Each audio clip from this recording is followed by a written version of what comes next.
بسم اللہ الرحمن الرحیم۔ خوارج کا ظہور اور عقیدے۔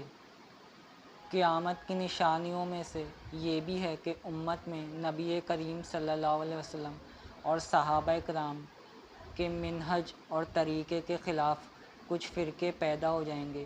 انہی میں سے ایک فرقہ خوارج بھی ہے۔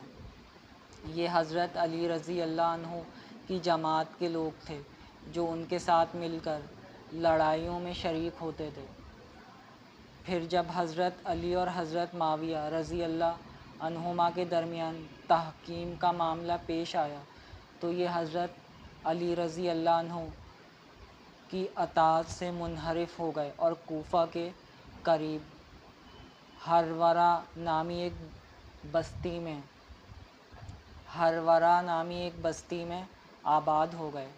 ان کے عقائد: نمبر 1، وہ لوگ کبیرہ گناہوں کے مرتکب مثلاً زنا کرنے والے اور شراب پینے والے کو کافر اور دائمی جہنمی سمجھتے تھے۔ ان کا یہ عقیدہ واضح گمراہی ہے، کیونکہ حق بات یہ ہے کہ اگر مسلمان سے کبیرہ گناہ سرزد ہو جائے تو اسے کافر نہیں کہا جا سکتا، بلکہ وہ اپنے اس گناہ کی وجہ سے نافرمان اور فاسق قرار دیا جائے گا، اور اس پر لازم ہے کہ وہ توبہ کرے اور ایسے کاموں سے باز آ جائے۔ نمبر 2، وہ حضرت علی اور حضرت معاویہ رضی اللہ عنہما دونوں کو کافر سمجھتے تھے، اور صحابہ کرام کی ایک کثیر تعداد جو تحکیم کے فیصلے پر رضامند ہو گئی تھی،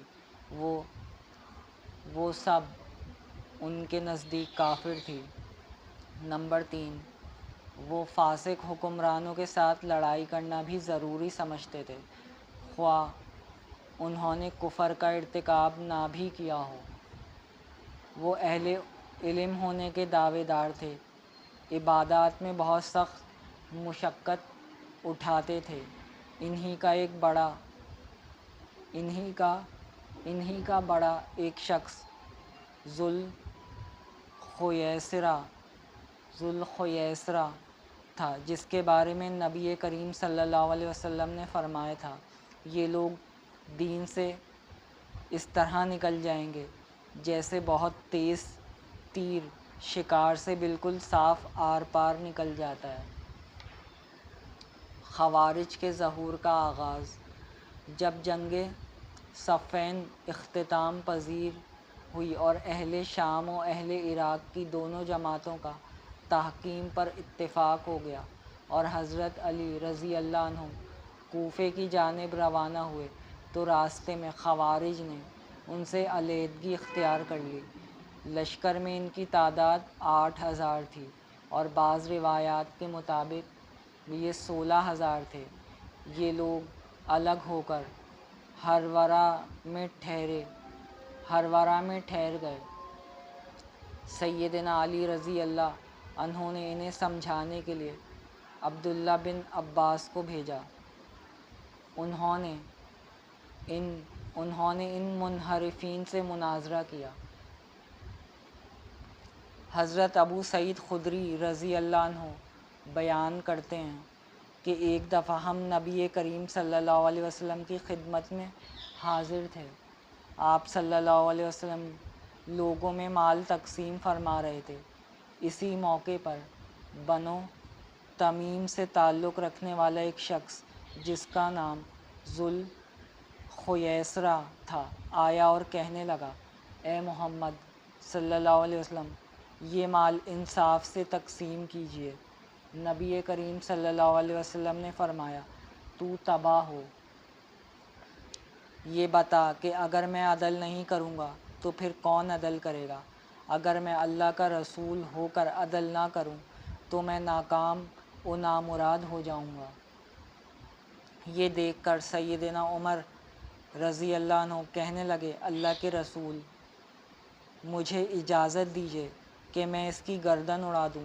آپ صلی اللہ علیہ وسلم نے فرمایا، اسے جانے دو، اس کے کچھ ایسے ساتھی ہیں کہ تم میں ایک شخص ان کی نماز کے مقابلے میں اپنی نماز کو معمولی خیال کرے گا اور اپنے روزے کو ان کے روزے کے مقابلے میں بے وقت جانے گا۔ یہ لوگ قرآن کی تلاوت تو بہت کریں گے مگر قرآن ان کے گلے سے اتر کر دل تک نہیں پہنچے گا۔ یہ دین سے اس طرح نکل جائیں گے جس طرح تیر تیزی سے شکار سے آر پار ہو جاتا ہے۔ وہ تیر کے بھالے کو دیکھیں گے تو اس میں کچھ نہ ہوگا، پھر اس کے بانس کو دیکھیں گے تو وہاں بھی کچھ نہ ہوگا، پھر اس کی لکڑی کو دیکھیں گے تو وہاں بھی کچھ نہ پائیں گے، پھر اس کے پر کو دیکھیں گے تو وہاں بھی کچھ نہ ہوگا۔ وہ تولید اور خون میں سے تیزی سے گزر چکا ہوگا۔ مطلب یہ ہے کہ ان لوگوں کو پتہ بھی نہ چلے گا اور یہ اپنی کرتوتوں کے باعث اسلام سے خارج ہو جائیں گے۔ جس طرح ایک شکاری کسی ہرن کا شکار کرتا ہے، اس کا تیر جانور کے جسم میں داخل ہو کر دوسری جانب تیزی سے نکل جاتا ہے۔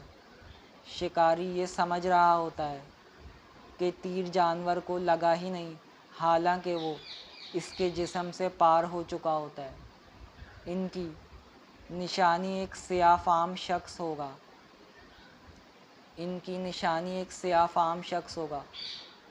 اس کا ایک بازو، کونی اور کندھے کا درمیانی حصہ عورت کے پستان کی طرح ہوگا یا گوشت کے اس ٹکڑے کی طرح ہوگا جو مضطرب اور متحرک رہتا ہے۔ یہ گروہ اس وقت ظاہر ہوگا جب لوگوں میں اختلاف رونما ہو چکا ہوگا۔ بس آج کے لیے اتنا ہی۔